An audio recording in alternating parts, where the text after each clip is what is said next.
the hardest part of fasting is your mind. I felt like I was getting so many blessings, like even just financial blessing. Today's video, we're going to be talking, it's like a follow-up really to my last video where I documented my 7-day water fast. Okay, if you haven't seen that video, go ahead and check out that video first, then come back to this video.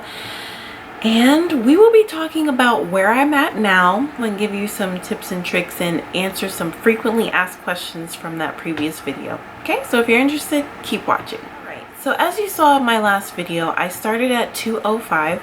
I'm 5'8", by the way. That is one of the frequently asked questions. I am 5'8", so I'm pretty tall. So I started at 205. By the end of the 7 days, I got down to 187.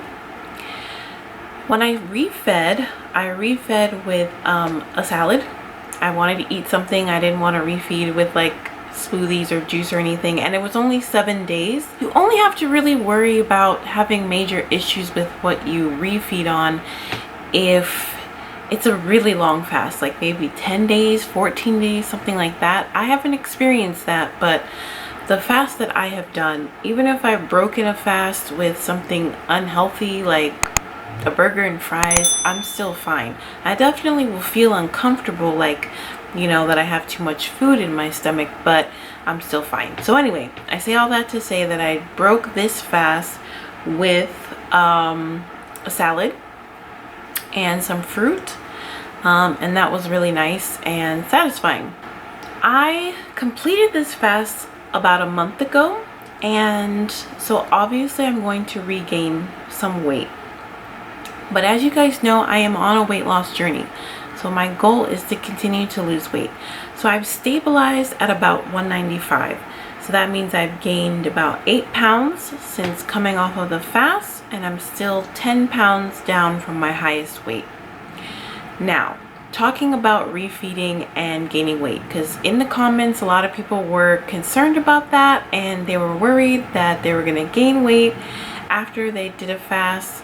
You know, so they were wondering what my experience was. Yes, you're going to gain weight. Of course you are. You're going from not eating anything at all to now you're back to eating foods, okay?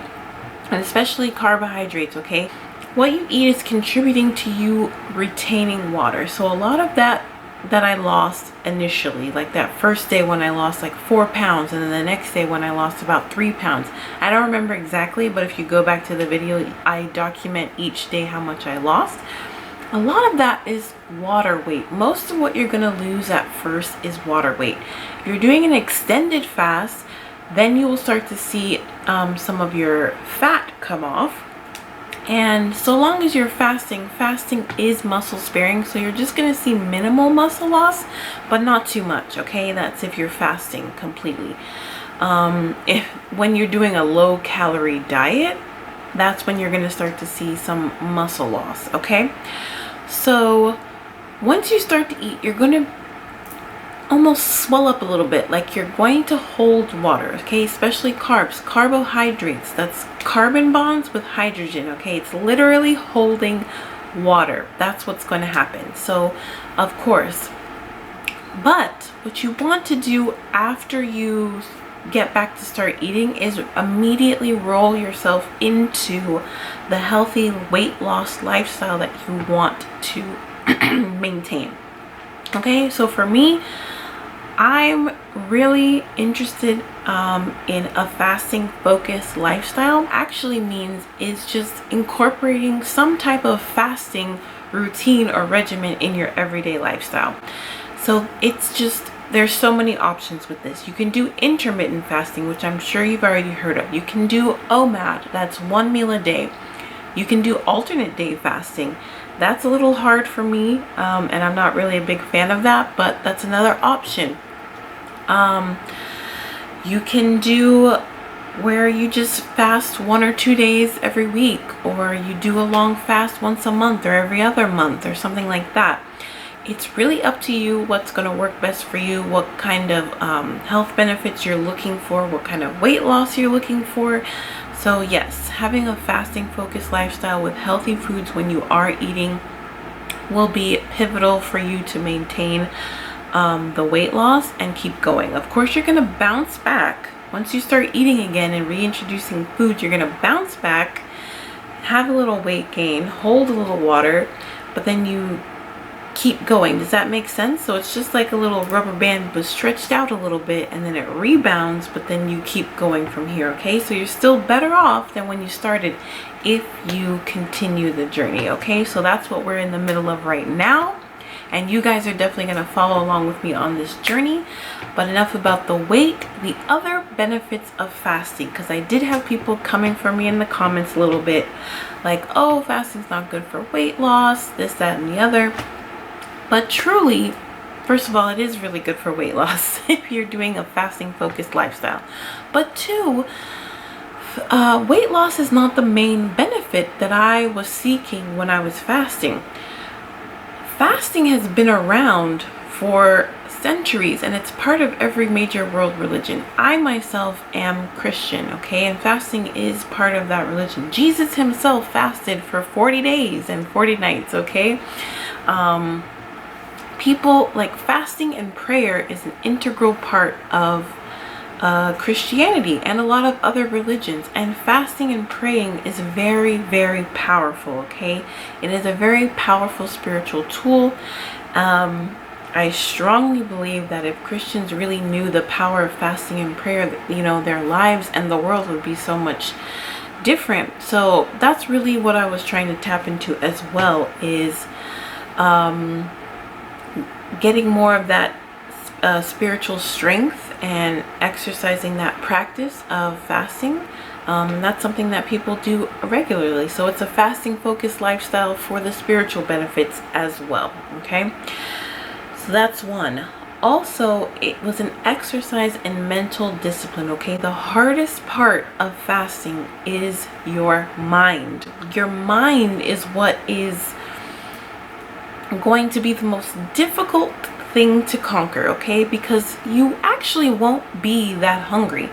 The first day you might be hungry, in the afternoon, in the evening, especially at night, that's the hardest part as well. You're going to be hungry, you're going to feel like I want to eat. But after the second or third day, you're not really getting much hunger cues, like literal visceral hunger cues. You're not getting those as much. What you're getting is like mental cues of like, it's about the time that I should be eating, or I see commercials of food, I want to get that, or I am experiencing whatever emotion, I want to numb it with food.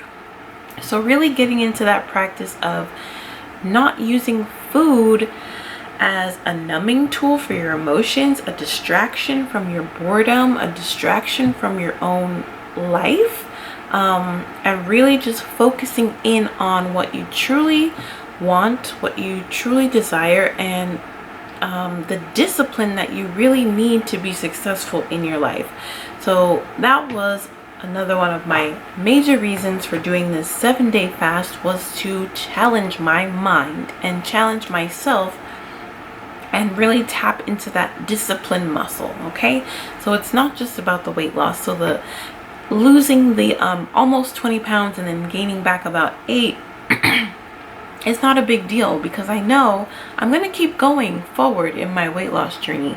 But most importantly, I received so much spiritually and mentally from the fast. Okay, and actually a curious thing did happen during the fast, where I felt like I was getting so many blessings, like even just financial blessings. I know that's not what it's all about, but I got unexpected checks of money during the time of my fast. I got unexpected phone calls from people that I love. I just felt very, very blessed, a lot of energy and a lot of connection to God during the fast. So I'm so grateful for that, and you know, I definitely look forward to that spiritual connection in future fasts.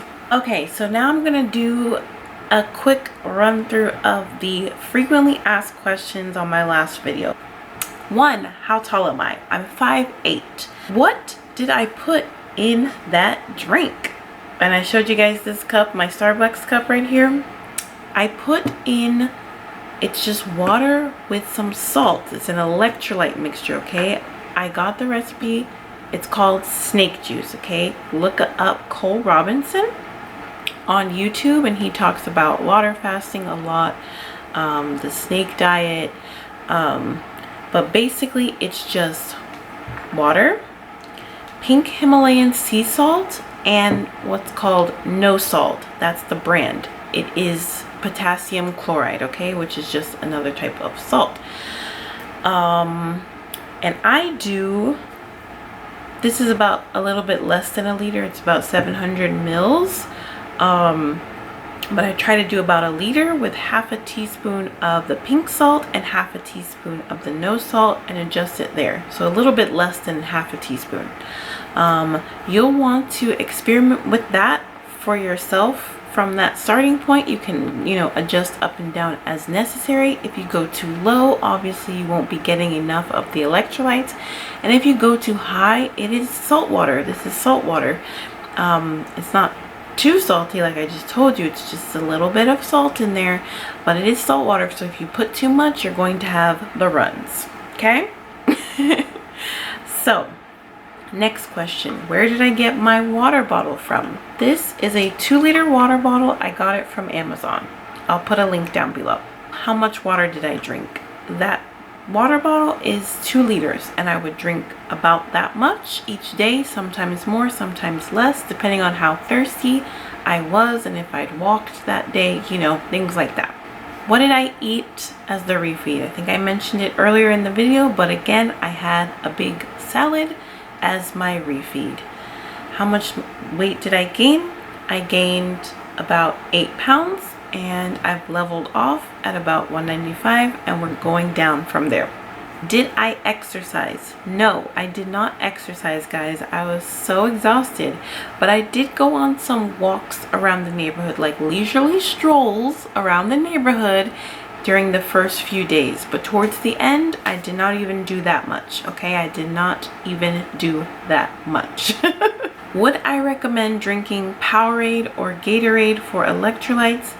Absolutely not. That is a very sugary drink, and even if you do the diet version, there's still a lot of extra chemicals that you don't need. So I would stick to the pure salts, the pink Himalayan sea salt, okay? Not just like pink salt that's, you know, dyed pink. You know, you want real pink Himalayan sea salt and potassium chloride, no fillers, okay? Can you drink tea? Yes. Herbal caffeine-free tea is great. That actually helped me a lot to have that warm, comforting liquid, something to break up just plain water. That really helped me to keep going. So, if I didn't answer your question, please leave a comment down below. I will hit you up in the comments. And if you're still watching, please subscribe, because guess what, girl? We are going to be snatched, okay? We are going to be snatched. We're going to meet our fitness goals. So I would love for you guys to join me on my journey. And let's support each other and motivate each other and encourage each other to really reach our fitness goals. So I hope this video cleared some things up for you guys and helped you out. And I will see you guys in my next video. Ciao!